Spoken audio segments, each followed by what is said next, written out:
Somebody shout, thank him, thank him, thank him.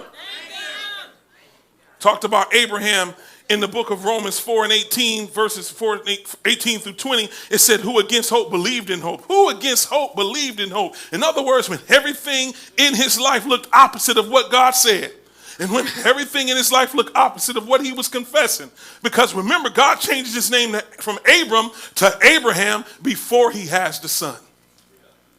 Let me try that again. In other words, God will give you a name change. He'll give you a word. He'll give you an outlook on life that looks nothing like where you are. And then he'll have you walking around confessing it. Because every day, every time somebody called him Abram, he had to correct him. He said, no, it's Abraham. And in that culture, they knew exactly what the name meant because they understood names carry meaning. So in other words, he had to go through confessing something and not worry about the ridicule.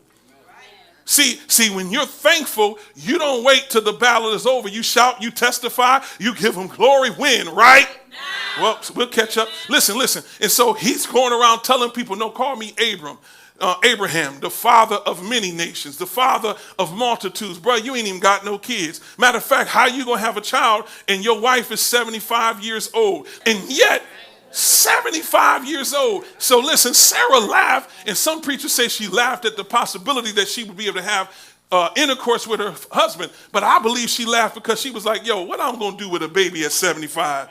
And by the time my child is 20, I'm 95. And me and my daughter, we ain't going to be able to do nothing together. Me and my son, we ain't going to be able to do, y'all hear what I'm saying? Nothing together. And yet, so she had to be able to overcome all of those things that will war against your mind. And yet they believe God, and they believe they hoped against hope. When it looked hopeless, they still had hope. Do I have a believer in the room? That's what Chantilly went through. Hope against hope. You're going to die. Touch somebody and say, that's hope against hope. That he might become the father of many nations. That if God said it, I believe it. But if God said it, it's already been settled. Not just that if he said it, I believe it and it's settled. If he said it, it's settled without you believing. Yeah, do you understand how powerful he is?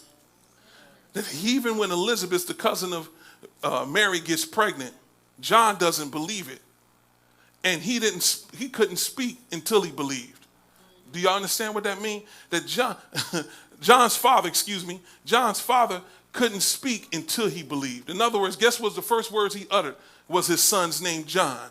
See, sometimes God has to shut you up because you'll mess up and not speak the right thing over what he said. That's why he got to send people out to arrest your tongue. Because instead of complaining, you need to be thankful. Because the fact that you got a word means that what you in is temporary. Matter of fact, it ain't even worth you investing your mouth or your emotions. Let me try this again. I said what you're in when you got a word reveals that what you're in is temporary.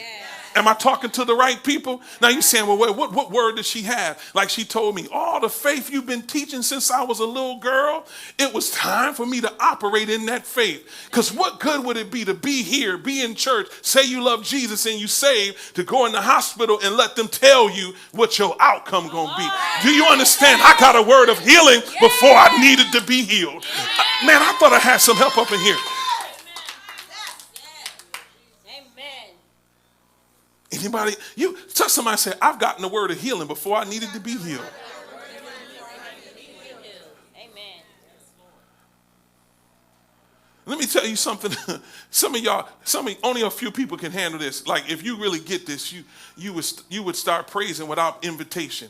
Put up Isaiah, let me see. I want to make sure I got it right. Isaiah 65 and 24 in the New Living Translation. I want you to understand how powerful your relationship with the Most High. Look at right here. It says, I will answer them before they even what? While they are still talking about their needs, I'll go ahead and answer their prayers. What? Wait a minute. Let me read it again because only a few people that can hear in the spirit. That it says, I will answer them before they even what? He says, while they are still talking about their needs, I'll go ahead and answer their prayers.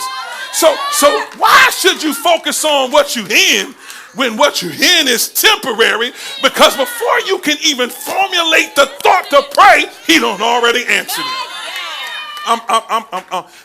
That should have been a good place to shout, but you missed it again. So we're gonna read it one more time for those who got eyes in the spirit. He says, I will answer them before they even call. I didn't even get on my knees yet.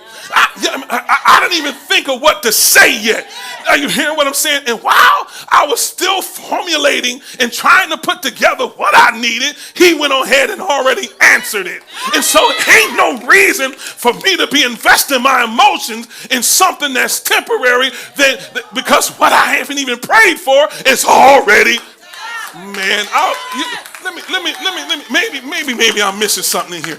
You mean to tell me that I can't even get that's why it says in 1 John 5:14, he says, oh my God in heaven, I thought I had a real church up in here. Y'all still ain't get it yet? Listen, he says in 5, watch what he says. And this is the confidence that we have in him in the King James. He says, and this is the confidence that we have in him, that if we ask anything according to his will, he hears us. And then we know if he hears us, we have the petition of whatsoever we desire. And yet Isaiah is saying, the eagle-eyed prophet is saying, before you could even pray it, he already answered.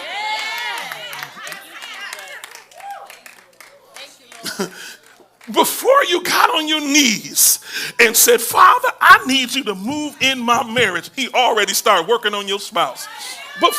Before you could even say, you know what, I need a job, he already got somebody calling you. Man, I can't get no help up in here. Listen, that's the ultimate right there. I ain't even prayed, but I already took care of your mom in Florida before you even had to pray. Matter of fact, before you called me that we prayed together, before you prayed with your wife, mama was already good. God, man, let me try. In other words, he's doing something in y'all through this that when somebody else go through it, you can tell them, don't you worry, mama already good. How you know? Because mama was already good when I went through it. And the doctor said on the phone to me in so many words, I don't even understand what just happened. This looked like it was over. It looked like it was hopeless. But when I hoped against hope, am I talking to the right people? Look at somebody say, I hoped against hope. In other words, I had faith in a place where it didn't look like it was possible for faith to work. And I'm talking to the right people because I got about 2 people right here. They got the glad glass in them. Look at somebody. And all I had to do was thank them. Why am I thanking them? For the same reason why Jesus thanked his Father when he came to the tomb of Lazarus. He didn't thank him after he got up. The Bible said he thanked him and then he got up. In John chapter 11, 41 through 43, it said they took away the stone from the place where the dead was laid. Jesus lifted his eyes and said, Father, I thank you. Now, they took away the stone, but Lazarus is still laying in there dead, isn't he? No, he was already alive. Why? Because God answers you before you even pray. He says, right, like watch it. He says, I thank you that you hear me. I ain't even made a request yet. He said, I thank you that you hear me, and I know you always hear me. But I said it because of what? The people, they need to see what you should do when things look bad. They need to see an example of when you are in a situation that's bleak, when you're in a situation that's hopeless, what your response should be like. Jesus ain't have to do all of that. He said, I did it because the people needed to see it. People need to see you thanking him and praising him while all hell is breaking loose in your life, so they'll learn how to respond when trouble comes. Am I talking to the right people? That's why as a father, I don't allow my kids to see me panic. Ain't no panic in me. You know why? Because he already heard me. Man, let me talk. Look at somebody and say, he already heard me. I dare you to just touch somebody and say, he hears me. He hears me. And he hears me before I even make the request. What? Daddy, what we going to do? We're going to tell God thank you. We're going to tell God thank you.